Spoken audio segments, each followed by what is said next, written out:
Ito na naman ang ginula. Nasa. Nabitawan ko yung sakit. Napaluto na siya.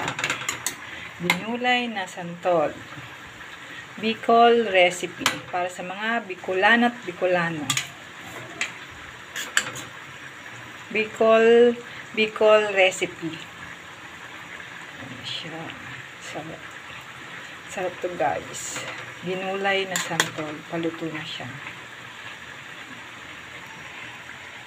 Diba? Thanks for blessing.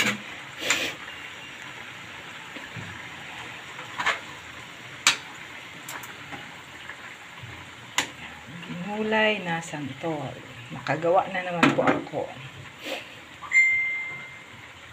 Ngayon lang po uli ako nakagawa. Start nung dumating ako galing ng ibang bansa. Gumawa na naman po ako ng santol. Ginulay na santol. Bicol recipe because I'm a Bicolana. Thank you.